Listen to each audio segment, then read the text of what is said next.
telah datang kepadamu cahaya dari Allah. Apa cahaya dari Allah itu? Cahaya dari Allah itu adalah baginda Rasulullah Muhammad sallallahu alaihi wasallam. Dunia gelap, zaman jahiliyah gelap.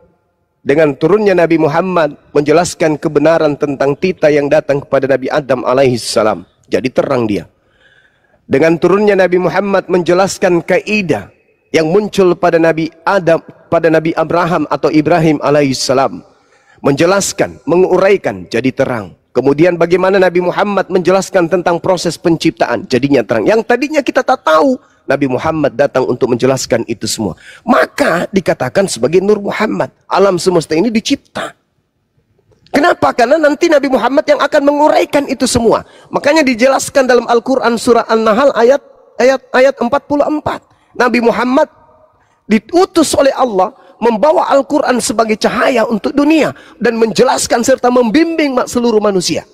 Kalau Nabi Abraham hanya untuk keturunannya. Begitu juga Ishak, begitu juga Yakub, begitu juga Yesus hanya untuk kaumnya. Tapi kalau untuk Nabi Muhammad, dia menjelaskan seterang-terangnya tentang alam semesta ini. Tentang pencipta langit dan bumi ini. Maka dikatakanlah Allah menciptakan dengan Nur Muhammad. Seperti itu saudara. Bukan berarti Nabi Muhammad itulah Nur Muhammad itu sendiri. Enggak. Allah menciptakan alam semesta ini dengan Nur Muhammad. Nurun ila nur. Cahaya di atas cahaya. Tindak Kores mungkin ada yang ingin disampaikan? Silakan. Iya Gurunda, ada yang mau disampaikan. Silakan. Mantap Gurunda. Masya Allah, Subhanallah. Nice. Lanjut Gurunda. Berarti Bang mau nanya lagi Bang. Berarti kalau misalkan berarti secara garis besarnya Allah Subhanahu wa taala udah menskenariokan bahwa Nabi Muhammad akan diturunkan ya. Soalnya kalau tidak diturunkan Nabi Muhammad berarti dunia tidak ada, kita tidak ada gitu ya, Bang. Benar sekali. Suara kencang banget. Benar sekali. Oh gitu Bang ya. Okay. Yes. Oke, makasih Bang ya. Salam Bang. Sama-sama saudara. Saya mau ngomong dulu sama. Ya, bentar Bang Koi boleh, sama Gurunda Hatuha boleh. Silakan mau open cam juga Bang Koi boleh. Bang Koi ini yang pernah naik ke sini itu kan, yang Kristen itu kan? Ya boleh, saya open cam ya. Silakan kalau mau open cam silakan. Nah, ini dari kekristenan juga Gurunda. Ya. Iya. Cuma jangan curhat ya Pak ya. Enggak, saya nggak curhat. Saya mau membantah apa yang disampaikan oleh Juma. Ya, Juma, saya melihat kamu mendestruksi iman kekristen yang dibangun oleh Petrus. Nah, kan curhat. Gitu. Enggak, sebentar, saya buktikan nanti. Saya buktikan. Keluaran 23 ayat 7, jauhkanlah dirimu dari perkataan dusta, oke? Dan janganlah membunuh orang yang tidak bersalah. Poinnya kan di situ. Iya. Maksud dari saya ini adalah pesan Tuhan melalui Musa kepada bangsa Israel, menjauhi perkataan dusta. Oke? Jangan membunuh orang yang tidak bersalah. Oke? Kemudian Tuhan tidak membenarkan menghukum orang yang bersalah. Oke? Di ayat ke-8 ya, disebutkan di situ di ayat ke-8, janganlah menerima suap, karena suap membuat orang buta, yang membalikan perkataan orang yang benar. Oke? Nah, apa maknanya di sini? Suap dan keadilan. Ini yang terjadi sama Yudas Iskariot.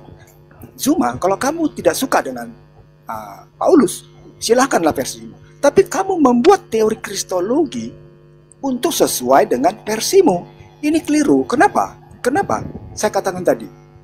Karena kamu tidak mengutip juga yang namanya konsep teologis yang dibangun oleh Petrus. Gitu loh. Sekarang Anda dudukkan perkara ini dulu saudara. Anda dudukkan Keluaran 23 yang dikutip oleh Yesus ini di dalam Lukas 24 nomor 44. Kira-kira sabar dulu. Kira-kira bisa nggak agama Kristen lolos di sini? Cuma paham nggak kristologi? Paham. Nah, artinya ada di tengah-tengah itu iman, dan iman itu Jangan bawa imanmu di sini, saudara. Topi sapam bisa kau sembah kalau hanya berdasarkan iman. Saya tanya samamu, Keluaran 23 nomor 78 bisa nggak agama Kristen lolos di sini? Zuma. Yesus itu disalibkan, mati dan selesai dan seterusnya. Enggak, saya tanya, jangan ke bawah konsep itu. Saya tanya dulu, saudara. Saya tanya bahwa Yesus itu. Saya tanya sama saudara, Keluaran 23 nomor 78 bisa nggak lolos agama Kristen di sini? Jangan modal semangat. Jangan modal semangat kalau ilmu nggak ada, jangan. Coba dudukan agamamu di sini. Bisa nggak agamamu lolos di sini? Lihat. Pada akhirnya orang Israel menyalibkan Yesus. Enggak, jangan ke situ dulu. Sebentar. Kamu ingin menunjukkan bahwa Yesus itu jadi salib. Orang Kristen mendudukkan bahwa Yesus itu disalib. Kenapa sampai terjadi seperti itu? Karena Yesus ditanyai sama Israel, apa kamu Mesias? Yesus tidak menjawab. Pada akhirnya orang Israel menyalib karena ingin membuktikan bahwa benar nggak ini orang kalau disalib masih bisa selamat. Itu logiknya. Di situ loh iman itu loh, Pak Zuma. Anda mendestruksi konsep kekristenan yang dibangun oleh konsep kekristenan yang dibangun oleh Simon Petrus. Soal masalah Paulus itu kamu bilang Kristus, silakan saja dari sini. Ilmu kristologi itu jelas-jelas melenceng dari apa yang disampaikan oleh Petrus. Saya bertanya kepada saudara, polanya kan Yesus, bukan Bang Suma yang jadi pola, tapi Yesusnya yang menjadi kerangka berpikir kita sebagai orang yang datang belakangan. Kata Yesusnya dalam Lukas, harus terjadi apa yang tertulis tentang aku di dalam kitab Taurat kan? Bukan di Matius, Lukas, Markus, Roma, Galatia, Filipi, bukan. Tetapi di Taurat. Keluaran 23 itu kan jelas. Jangan kau percaya akan dusta. Maka kami dilarang percaya kepada Kristen. Karena Kristen dibangun di atas dusta. Apa itu? Udah mulai lagi. Loh? Ya iya, saya akan buktikan kalau agamamu itu berdiri di atas dusta. Kalau nggak dusta, nggak ada Kristen. Saya bertanggung jawab atas itu. Iya, kristologi itu salah, Zuma. Lah, kristologi itu apa menurutmu? Kristologi itu ilmu yang mempelajari tentang kekristenan. Ya itu dia. Maka ketika saya masuk ke dalam ranah itu, ternyata saya tak temukan bahwa Kristen salah memahami tentang Bibelnya. Bahkan mereka tidak paham tentang Bibel itu sendiri. Mereka hanya berlandaskan kepada doktrin dan dogma bapak-bapak gereja. Itu jelas. Kalau Anda menggunakan akal sehat, ilmu, sains, bagaimana kemudian Anda menguraikan kebenaran yang ada dalam kitab saudara, Anda akan keluar dari Kristen. Saya jamin itu. Anda hanya terlanjur Kristen dan Anda memiliki percaya diri yang sangat kuat. Kenapa? Ya di backingan Anda itu makhluk padang gurun. Wajar. Sekarang coba Anda dudukkan pernyataan Yesusnya di dalam Keluaran 23 nomor 7 nomor 8 itu. Bisa nggak? Bisa nggak agama Kristen masuk ke situ? Bisa nggak? Bohong jangan kau percaya, orang benar jangan kau bunuh. Yesus orang benar kan? Boleh nggak dibunuh Yesus? Menurut dalil ini boleh nggak? Saya sederhanakan. Menurut dalil Keluaran 23 yang sebagai referensi pengajaran Yesus dalam Lukas 24:44, boleh nggak Yesus dibunuh berdasarkan referensi tersebut? Jawab.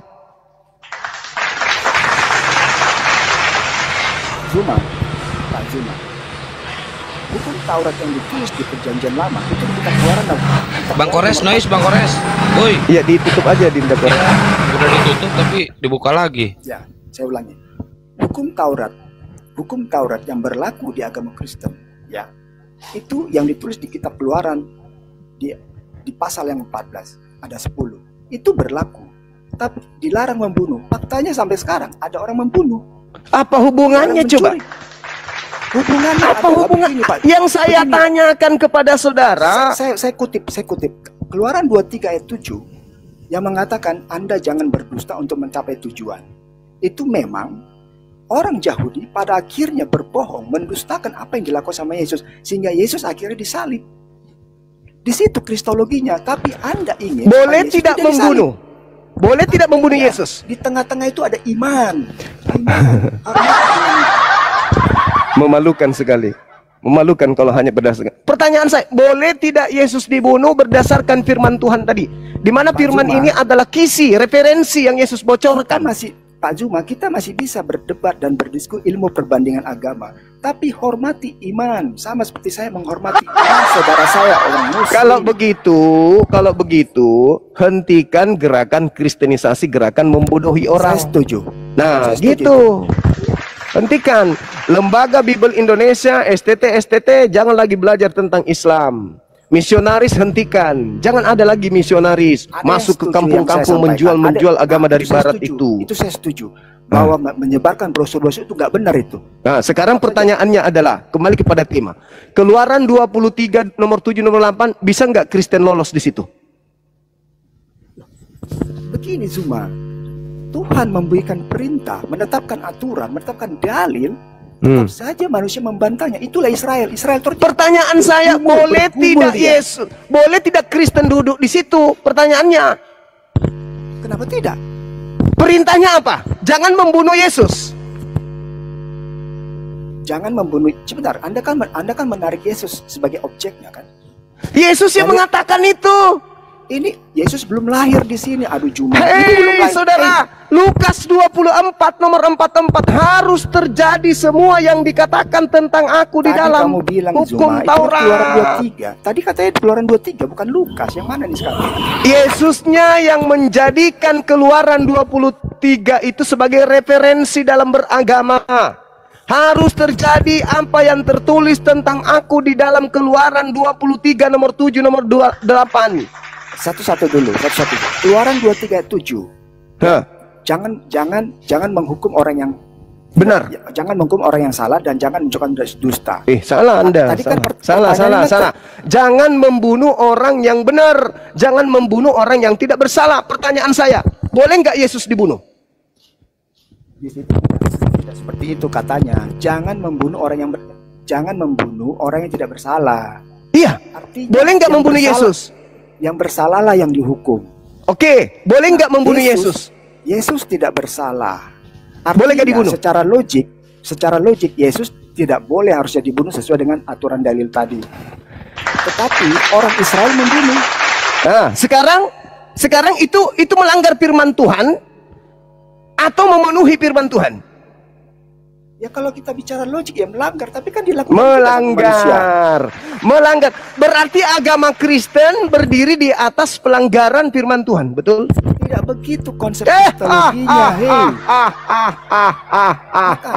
versimu membalikan untuk mengatakan bahwa Yesus itu jadi salib. Itu konsep Kristen yang salah. Sekarang kita iakan Yesus disalib. Pernyataan saya jelas. Dengan disalibnya Yesus, apakah itu melanggar firman Tuhan? Secara logik melanggar. Berarti agama Kristen berdiri di atas pelanggaran terhadap firman Tuhan. Setuju nggak? Parsial iya, tetapi Tepuk tangan. Allah memiliki misi. Allah memiliki Apa? misi terhadap Yesus tadi. Apa misi? Coba Anda tunjukkan Itu di mana berarti misi Allah tentang Yesus. Di mana? Itu topik yang luas lagi, panjang. Makanya itu topik yang ada di dalam mimbar gereja. Nggak boleh Anda bawa di sini kan itu doktrin, itu dogma. Saya katakan kepada saudara, pelek sepeda bisa Anda tuhankan kalau hanya berdasarkan keyakinan saja. Sayangnya agama Kristen terciduk berdiri di atas pelanggaran-pelanggaran terhadap firman-firman Tuhan. Saya perhatikan. Selesai kita kan? Mendestruksi kristologi itu sendiri. Loh, Terutama apa yang kristologi? Kristologi apa kristologi? Jelas itu. Jelas. Kalau saya mendefinisikan itu ilmu yang mempelajari tentang kekristenan, oke. Ternyata Kristen setelah dipelajari adalah sebuah agama yang berdiri di atas panji pelanggaran terhadap firman Tuhan. Itu dalil. Anda sudah mengiyakan tadi. Saya juga belajar ismologinya. Tidak ada urusan loh, Pak. Saya menganggap anak yang tidak mengerti tentang Al-Quran belajar Islam. Apa bedanya dengan Edis? Apa bedanya dengan Edis? Apa bedanya dengan RK yang buta tentang Al-Quran tapi mengaku-ngaku belajar Islamologi? Apa artinya belajar Islamologi kalau hanya lulusan STT, sekolah tipu-tipu? Apa? Itu yang saya bilang terminologi STT, sekolah tipu-tipu. Jadi memang jelas. Coba kamu buka. Coba kau lihat bagaimana Islam diajarkan di sana. Apa itu enggak nipu? Bagaimana Islam kalian ajarkan di dalam STT? Apakah kalian tidak menipu? kamu usul kalau dalam belajar di STT yang diundang tuh ustadz belajar tentang Islam. Untuk apa kalian belajar STT? Untuk apa? Untuk apa kalian belajar Islamologi?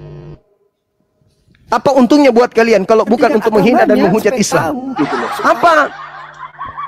Menghujat itu pelanggar undang-undang. Ya, Nah, itu materi di dalam STT tentang Islam.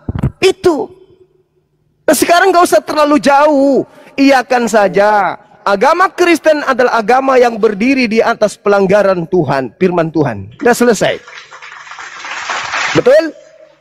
Iya dong. Ya, artinya bikinlah versimu sendiri karena kalau tadi kita bahas mengenai apa yang disampaikan oleh Allah itu dia Bikin versimu sendiri. Itu fakta, itu fenomena yang ada. Agama Kristen berdasarkan Keluaran 23 nomor 7 nomor 8 adalah agama yang berdiri di atas pelanggaran pada firman Tuhan. Saya dipanggil dulu ya, sebentar ya. Ya, silakan saudara. Kalau hanya modal semangat ya. Bos. Os.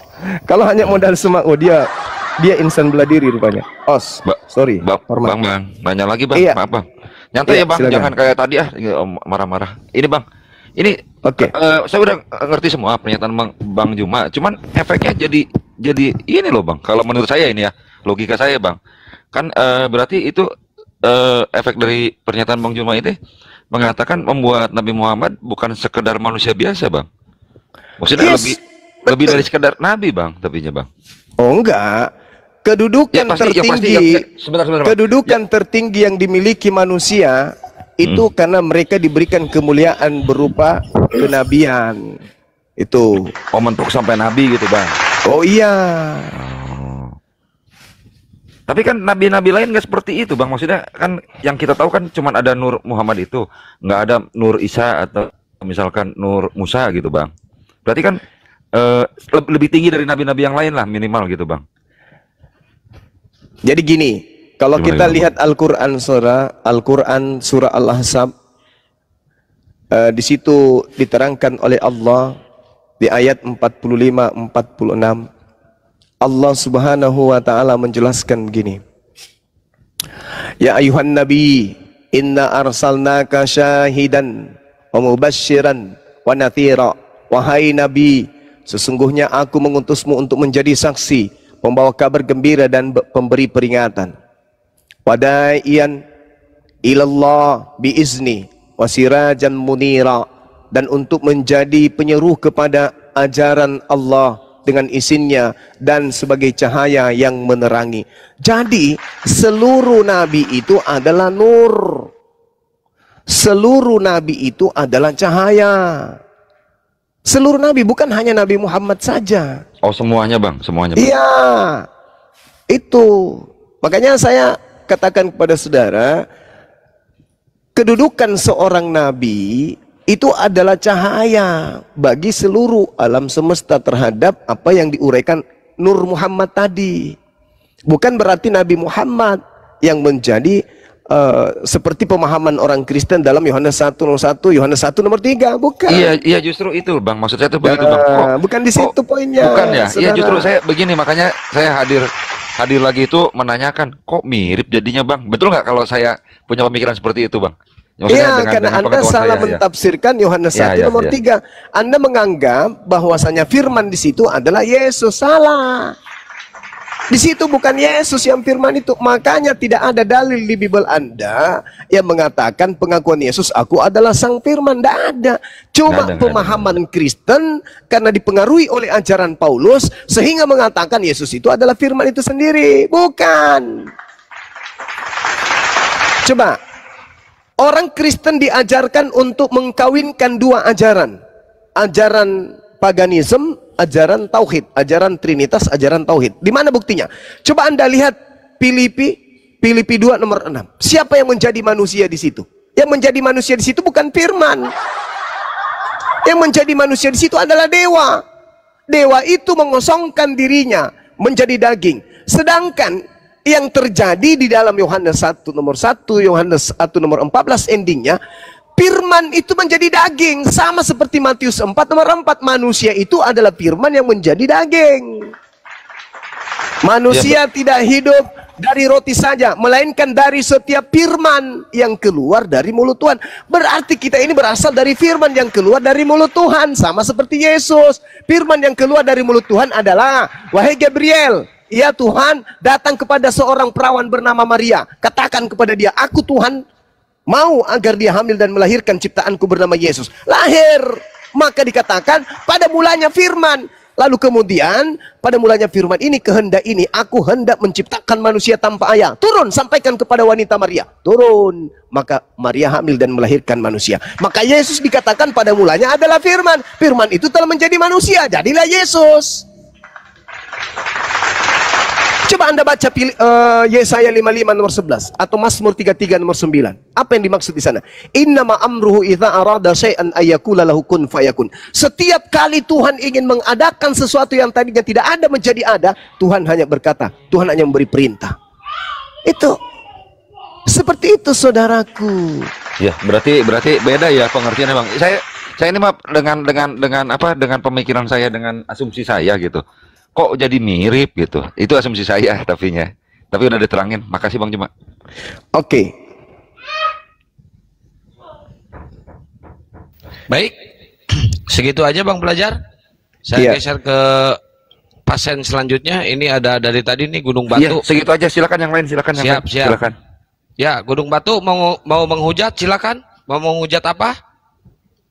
Nong. Saya kasih waktu 1 menit. On mic lah. Ya lu buka sendiri, iya. Ngehe. Ngeyel kau di situ yang pegang komal. Mulai gerunda nih. Iya, gerunda. Iya, Zuma. Apa, Dek? Ingat saya kan? Ingat Kau Kristen, ingat kan, kamu, Zuma? iya. Iya, ingat saya. Saya orang yang suka menghujat kau. Zuma, boleh kau jelaskan dulu. Aku sendiri kan Nur gerunda. Muhammad itu seperti apa? Nur Muhammad itu. Sederhana itu Sederhana, dua kata. Nur artinya cahaya, Cahaya, iya. Muhammad artinya yang Artinya terpuji atau Yang terpuji. terpuji. Jadi Nur Oh, Muhammad begitu. cahaya mulia Berarti atau cahaya terpuji. Cahaya yang terpuji. Ye, Begitu. ya iya. Oke. Lu mau apa lagi? Oke. Di manakah kau jelaskan Muhammad itu dulu setara dengan nur cahaya, berarti itu setara dengan Allah orangnya? itu. Kau harus apa kau ini kau jelaskan dulu. Siapa yang mengatakan Nabi Muhammad itu adalah Allah? Saya tidak bilang Muhammad Terus? itu Allah. Kau kan bilang bahwa Muhammad itu adalah nur. Berarti nur itu setara dengan Allah. Karena apa? Allah itu cahaya. Aduh, Allah itu adalah pemahaman tidak pagan. berwujud. Pagan apa? Kau bicara dulu. Kau terangkan dulu. Akulah terang dunia. Disembah. Itu Alkitab yang bilang aku adalah terang dunia. Terang dunia itu matahari, bukan Muhammad Yesus. terang dunia. Bukan Muhammad terang dunia. Lucu inti, kenapa kamu yang sewak?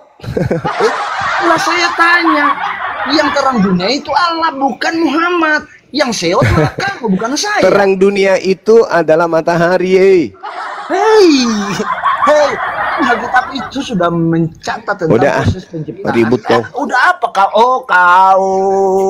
Hei, Al-Quranmu mengatakan pelajarilah. Kasihan kali. Mencari kelemahan Islam nggak akan pernah bisa. Anda membahas tentang Islam, ilmu Anda nggak ada wadah di badan Anda untuk menerima penjelasan Islam Al-Quran. Sulit itu, Bang. Adalah lebih baik Anda berpikir pencipta langit dan bumi turun ke bumi, isap puting. Itu aja yang Anda pikirkan. Kok bisa? Itu Anda pikir. Kok bisa Tuhan turun ke bumi isap puting? Iseng kali Tuhannya. Nggak terlalu jauh materi Nur Muhammad itu, terlalu jauh. Terlalu jauh. Anda harus siap ilmu dulu untuk mengkaji materi itu. Itu materi finish, materi final, sama seperti pembahasan tentang makrifat itu. Sedangkan kalian bahaya belajar makrifat. Kenapa? Anak orang aja Anda anggap Tuhan, bagaimana mau bahas makrifat?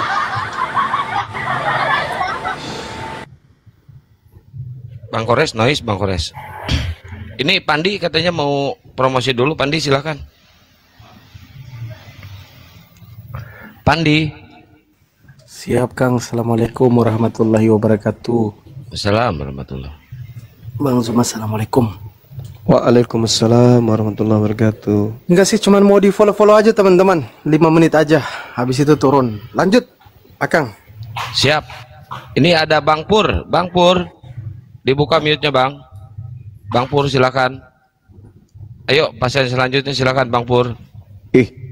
Malu nggak itu ditanya Keluaran 23 nomor 7 nomor 8 bisa nggak Kristen lolos di situ? Nggak bisa menjawab dia. Wih, malu nggak itu? Wih, sakit kalau saya di situ sakit. Ternyata Kristen ini berdiri di atas pelanggaran terhadap firman Tuhan. Apa dibilangnya? Ya iman, ya di tengah-tengahnya ada iman, ya di tengah-tengahnya ada iman. Loh, waduh, tusuk gigi pun bisa kau tuhankan kalau hanya sebatas imani saja. Bisa. Bahkan sarang lebah bisa kau sembah kau tuhankan kalau modal iman saja. Keluaran 23 nomor 78 bisa nggak agamamu lolos di situ? Secara apa dibilang tadi itu? Secara akal memang nggak bisa. Kan luka sudah kalau digituin.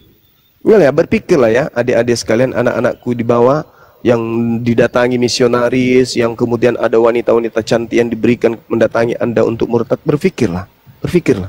Saudara kita Kristen yang kita kasihi saja ini tidak mampu meloloskan agama Kristen di Keluaran 23 nomor 7 nomor 8 ini. Lalu bagaimana Anda mau masuk ke situ? Jangan. Saya kira begitu, sementara saya pamit 15 menit, 10 menit. Nanti kita lanjut lagi ya. Silakan. Siap Burunda. Ayo teman-teman di follow nih akunnya Bang Pandi nih. Di follow ya biar beliau bisa live lagi. Ayo moto, monitor ayo moto. Ayo moto. Ya. Res, monitor res. Masuk. Ya silakan. Ini ada Bang Pur, monitor nggak Bang Pur? Kocak anjir. Yang ini nggak noise, itu 2 noise. Ini nggak noise. Jeros.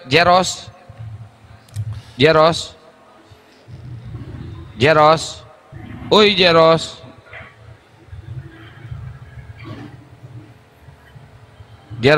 Saya turunin ya. Seluruh kota. Edis. Nah, ini aman kan? Kuculuk. Kocak ya. Dis. Bukan, ini fansnya. Mau pansos lu ya? Ya. Seperti yang gua biasa sanjung kalau ada fans-fansnya Edis.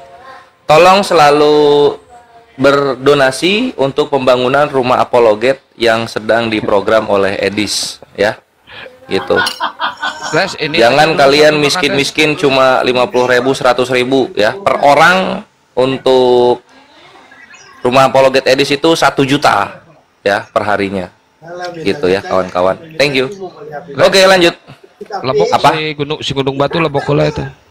Kenapa sih gunung batu? Biasa. Saya mau lawan siapa? Lawan saya.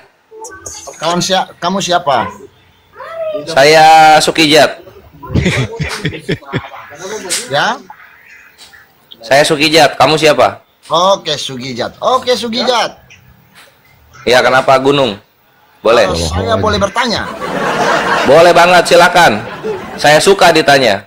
Iya, suka ditanya. Tapi kalau dijawab jangan sakit hati. Ketika Al-Quran diturunkan sebagai wahyu kepada Muhammad, ya, kenapa saya diturunkan? Hah? Lu ada di atas ini. Oke. Ketika Al-Quran diturunkan kepada Muhammad sebagai wahyu dari Allah, kira-kira siapa saksi yang menyaksikan bahwa Al-Quran itu diturunkan kepada Muhammad? Malaikat. Kalau manusia nggak ada. Oh, jangan bilang malaikat. Kalau malaikat itu kan itu mulutmu aja. Oh, kalau mau manusia nggak ada. Iya, harus begini. Harus sesuatu yang dijadikan sebagai pegangan itu harus akan merujuk pada sebuah bukti yang kuat. Begini contohnya ya. Contoh ya. Kalau Contoh. seseorang menyembah kepada jin, menyembah Jin? kepada batu atau menyembah kepada pohon, Ya. dia akan tetap melihat dulu, atau temannya melihat, atau orang-orang di sekitarnya melihat bahwa Bentar lagi magis si tua atau bangka kekuatan bubuk. dari barang yang disembah itu ada. Oke. Saya buka Udah logika mau kamu. dijawab ini lu jangan bertanyanya. Siap. Banyak banget Kalau pertanyaan. begitu siapa saksi ketika Allah turun ke rahim Maria? Siapa saksinya? Waduh. Kok tiba-tiba sepi? Kalau nggak ada, mending yang nyembah batu dan pohon dong. Oh, berarti kamu menyembah batu dan pohon? Bukan, kan kalian yang ada kayunya di gereja. Enggak, saya tanya, ketika Al-Quran diturunkan sebagai wahyu kepada Muhammad, siapakah menjadi saksi? Nggak ada manusia jadi saksi. Nggak ada yang manusia yang jadi saksi. Betul. Al-Quran Kalau itu ketika Yesus turun kepada rahim Maria, ada saksinya. Oh, ada saksi banyak dong. Siapa yang melihat vaginanya kalau gitu? Silakan. Kau itu Jibril kau tahu dengar tahu bodoh. Ketika Yesus turun ke rahim Maria, siapa yang melihat vaginanya? Silakan. Jibril itu modal sudah datang sehat. mengatakan kepada Maria. Siapa saksinya ketika melihat malaikat datang kepada Maria? Siapa? Jangan kamu bohong-bohong. Masa kalah sama batu? Sebagai manusia, dia Lo yang melihat Maria siapa? Yang melihat Maria ini turun Yesus ke rahimnya siapa? Gitu. Kamu jangan standar ganda kamu ya di sini ya. Kehendakmu. Ya mana saksinya, manusia mana? Siapa yang lihat vaginanya ada Tuhannya? Siapa? Aduh, kau Lo kok aduh? Tadi kan ketika malaikat ketemu Nabi nggak ada manusia. Sekarang ketika Yesus nih turun ke rahim Maria, siapa saksinya? Kau jawab saya. Nah, dulu. siapa? Tadi udah bilang gua mah jujur enak, nggak ada manusia yang lihat. Nah, kalau lu kan yakin ada manusia yang lihat. Oh, begini. Siapa yang melihat Allah di vaginanya Maria? Siapa? Oke, begini. Oke ya. Boleh saya. Oke. Apa- Nggak boleh dilarang, nggak boleh. Ketika malaikat ketemu Nabi, nggak ada manusia saksinya. Ketika Allah turun ke rahim Maria, siapa yang melihat vagina Maria ada Allahnya? Siapa? Lo itu pengakuan Maria dalam Alkitab itu sudah. Lo nggak boleh pengakuan, harus saksi. Kamu gimana sih kota Kia Korintus kamu? Kau. Nggak boleh, harus saksi. Manusianya siapa? Ya itu yang mengalami Maria itu. Nah, siapa yang melihat? Siapa yang melihat ada Allah di vaginanya Maria keluar? Siapa? Maria itu tidak mati. Nggak boleh Marianya, harus orang lain yang menjadi saksi. Maria kan pelaku di sini. Jangan. Maria itu. Oh, nggak bisa dong. Wah, kok Maria saksi? Maria yang ngelahirin Allah, kok Maria juga saksinya? Gimana sih? Bibirmu Modal doer, kau sih ya. karena kebodohanmu menutup. Mu nggak bisa bodoh. Nabi ketemu malaikat harus ada saksi. Ketika Allah turun ke rahim Maria, kenapa bisa nggak ada saksinya? Mana saksinya? Tulis dalam Alkitab kami. Oke, siapa saksinya yang melihat Maria dari vaginanya keluar Allah? Siapa? Siapa saksinya? Apa yang kau tanya? Ketika ini Allah turun dari rahim Maria, siapa saksinya yang melihat vagina Maria? Siapa? Bukankah Jibril menampakkan rupanya kepada Maria dan mengatakan, Ya siapa saksinya? Kan itu malaikat, katanya nggak boleh malaikat. "Lah, Siapa saksinya? kau dengar sini. Ini mau dengar saya. Hidup Marah cuma ini. sebentar. Maria Marah. itu Maria itu belakangannya mati. Yesus mati lebih mendahului Maria loh. Ya siapa saksinya? Siapa saksinya melihat Allah turun ke Maria? Siapa saksinya? Maria sudah menjadi saksi bodoh. Oh, Maria pelaku, kok pelaku jadi saksi? Kayak mana kau ini? Pelaku jadi Nabi kami aja nggak boleh jadi saksi, harus ada orang lain. Ini siapa orang lain yang melihat Allah turun ke Maria? Siapa? Maria. Setelah Maria menikah dengan Yusuf dan mempunyai anak, inilah yang dikabarkan kepada umat seluruh dunia ini. Tertulis Lo dalam bukan perkawinannya Yusuf sama Maria. Ini Allah turun ke Maria. Siapa saksinya? Nah, malaikat Jibril, Maria sendiri. Lo nggak bisa malaikat. Tadi malaikat kami nggak boleh. Malaikat tadi kami nggak boleh. Kenapa kalian boleh? Oke. Saya tanya. Harus manusia. Siapa manusianya yang saksi? Siapa? Kebodohanmu jangan kau pelihara. Kau Abang-abang tunjukkan semua dalam saya Al-Quran turun dulu ya. Terima bahwa, kasih ya. Siap belajar. Orang di atas ya. Iya. bahwa Muhammad itu menerangkan kepada semua umat di dunia ini bahwa dia menerima Al-Quran itu sebagai wahyu dari Allah. Ada saksi manusianya nggak ketika Nabi kami menerima wahyu? Ada saksinya nggak? Saya nggak sudah, kau nggak usah, saya sudah jelaskan tentang saksi, kau nggak bisa menjawab, kau jelaskan. Ya udah, nggak ada saksinya, manusia nggak ada saksinya kalau nabi kami. Sekarang Maria, ketika Allah turun ke rahimnya, siapa saksinya? Yang aneh-anehnya, siapa yang saksinya? Begini, saya tanya, yang ngadi-ngadinya, katanya surga itu diciptakan. Waalaikumsalam warahmatullahi Jelaskan, surga diciptakan. Waalaikumsalam. Apa yang kau bisa terangkan tentang surga diciptakan? Sementara surga itu ada, segala sesuatu ini ada. Ya kalau gitu Tuhan kau sama surga sama-sama tua dong kalau gitu. Ngaconya di luar. Katanya surga nggak diciptakan, artinya surga sama Tuhan kau sama-sama tua jadinya. Menjelaskan bahwa surga diciptakan, bagaimana? Ya memang diciptakan. Kalau misalnya surga nggak diciptakan, sama kuat sama Allah kalau gitu. Ada tak kita. Saya jelaskan ke kau tidak bisa menerima. Jangan kau lari dulu ke surga ini, gimana? Siapa saksinya ketika Allah turun ke Maria? Siapa saksinya? Lah bang, bodoh, kau dengar. Maria itu sudah menjadi saksi yang nyata. Siapa yang melihat Maria? Di rahimnya ada Allah, siapa saksinya? Oke, saya tanya sekarang. Loh, kok tanya, saya jawab harusnya, bukan saya tanya. Saya jawab. Kau jawab apa, bangsa? Kau jawab. Siapa saksinya ketika Allah turun ke perutnya Maria? Ini siapa saksinya? Kau dengar sini. Yang mengalami itu Maria. Oke ya, dengar ya, saya jawab ya. Ya nggak boleh yang mengalami menjadi saksi. Nabi kami mengalami wahyu, bukan jadi saksi. Nggak boleh. Ketika Maria mengalami Allah, kenapa Marianya juga jadi saksi? Kau ini takia Korintus kerjanya kau. Melayang-layang kau seperti roh Allah di permukaan air. Ada alasannya kok, jangan kau bantah. Setelah proses itu terjadi, Maria itu kan tidak mati mendahului Yesus. Yesus itu nggak peduli Maria mau cacar, mau tipes, mau nggak mati. Siapa saksinya ketika Allah turun ke perut Maria? Siapa saksinya? Jangan kau. Tetapi tidak. Kau ini minta saksi, iman kau sendiri nggak ada saksi. Gimana ini? Menyetubuhi anak umur 6 tahun dan umur 9 tahun. Tuhan kau itu menggauli anak umur 12 tahun untuk turun ke bumi. Pelecehan seksual Tuhan kau itu. Kau dengar turun ke bumi melalui vagina wanita, bukannya jadi suami, jadi anak. Jangan kau mau ke situ kita. Mau ke situ kita. Bagaimana membenarkan tentang Al-Quran adalah wahyu, sementara kau sendiri tidak bisa mengungkapkan atau tidak bisa mengatakan sesuatu yang memperkuat pernyataan bahwa ketika Allah itu menurunkan gua mah jujur enak, kalian gak jujur. Allah turun ke Maria nggak ada saksinya, kalian gak jujur. Lah Maria sudah jadi saksinya. Maria bukan saksi, Maria pelaku. Sudah Yesus. Maria ini pelaku bukan saksi. Kalian gak jujur kalian, malu kalian ya.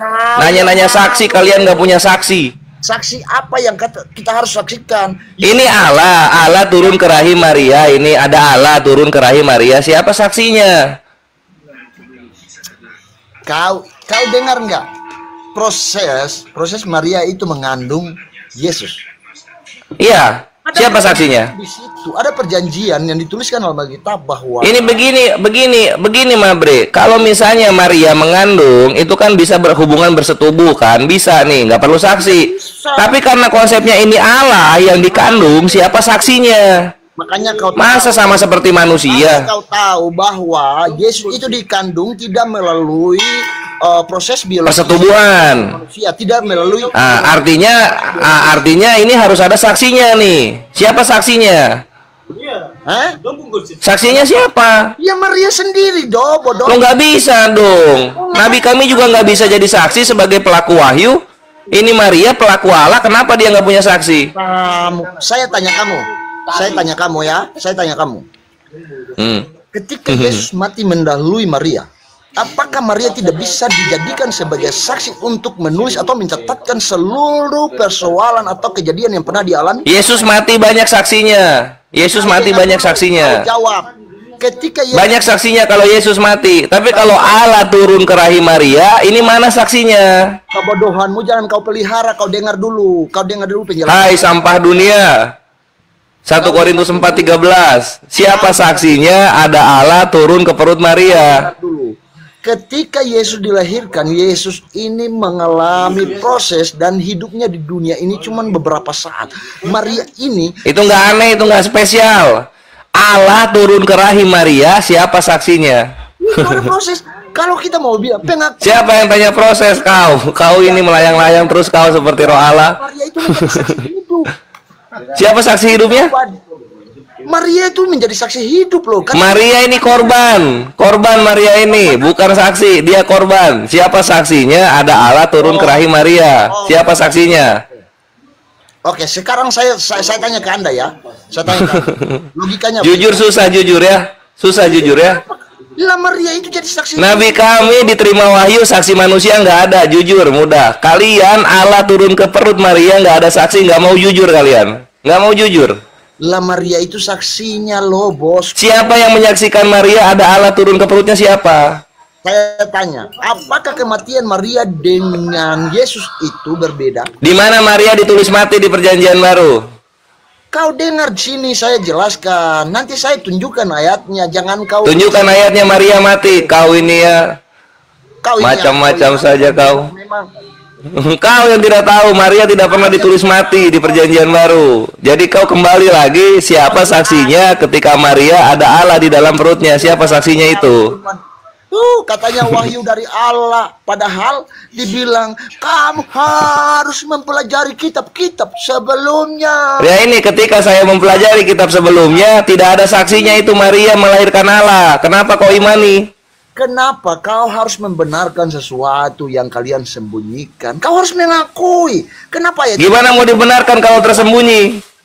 Contoh, mana saksinya ketika Maria melahirkan Allah? Siapa saksinya? Maria saksinya karena Maria Loh kok bisa Maria sebagai korban sebagai saksi? Gimana ini? tahu Yesus itu mati mendului Maria. Maria itu setelah Yesus mati banyak saksinya. Banyak saksinya Yesus mati. Kelihatan itu. Kau tahu nggak? Setelah Yesus itu mati mendahului Maria. Di mana Maria mati di Perjanjian Baru? Yesus mati ada di Perjanjian Baru. Maria mati nggak ada. Kebodohanmu jangan kau Bergetar jakunmu bergetar. apa jantung Bergetar jakunmu ya. Baru tahu kau Maria tidak mati di Perjanjian Baru. Baru tahu kau ya. kau dengar sini, semua proses itu sudah dijalani oleh Maria dan Maria sudah mengatakan itu. Di mana Maria mengatakan dia melahirkan Allah? Dia tidak bisa datang sebagai kapasitasnya orang tua juga. Kenapa? Karena Cuti kerjanya habis dia. menyelesaikan perjanjian yang ada pada dia dengan Yesus, dengan Ya di mana dia berjanji sama Yesus nggak akan datang waktu mati. Kau ini bohong-bohong terus kau. Tuhanmu itu jangan kau pelihara kau. Mending bodoh daripada bohong. Oh begitu, mending bodoh daripada bohong. Betul. Katakan ya jikalau ya, tidak jikalau tidak. Di tengah-tengahnya adalah setan. Ada bodoh tapi bikin diri pintar seperti kau. Karena hikmat. Kau ini pembohong kau ini. Kau ini pembohong seperti Allah menjadi manusia. Pembohong semua itu isinya. Kau jelas Bohong semua isinya. Tidak ada saksinya itu. ditulis di mana sementara 1962 saja Al-Quran baru dipakai secara menyeluruh ketika Mesias. Kau kitab kau baru ada 2003. Kau pamer-pamer di sini ya. Apa kau? Apa? Injil sudah ada tahun berapa? Coba kau bilang. 2003 kau. Injil sudah ada tahun berapa? 2003. 2003. Tuhan memberkati. Amin. Kau dengan kebodohanmu belajar lagi deh, biar kau paham. Kau tuh kitab kau baru ada 2003. Kau sok-sokan kau di sini ya. Hei, 2003 baru lahir katanya temennya itu. 2003 baru lahir katanya. Syukur bapakmu Nainem. kan baru lahir tahun 2003. Saya ini lahir. Kau kitab kau itu lebih tua saya daripada kitab kau. 2003 baru ada itu kitab kau. Kau umur berapa? Kau umur berapa? Ayo. 51. Berapa? 51 kelahiran 75. Anjing kau saya kelahiran 32 aja saya nggak bicara apa-apa. Kelahiran 32 kau ikut perang dunia 2 kalau begitu. Saya sudah tua, merenta-renta ini. Saya lawan kau yang anak muda. Kamu kajir. Mana ada saya ke 75 ini. Open cam lah kita lihat anu lah. Nggak bisa open cam. Nggak bisa open cam yang akun yang ini. Iya sih, gunungnya juga nggak bisa. Biar benar atau tidak. Jangan. Aduh, takut identitasmu. Saya nggak takut. Kau 2003 berarti umurnya berapa kitab kau ya? 2003 2002. Baru 22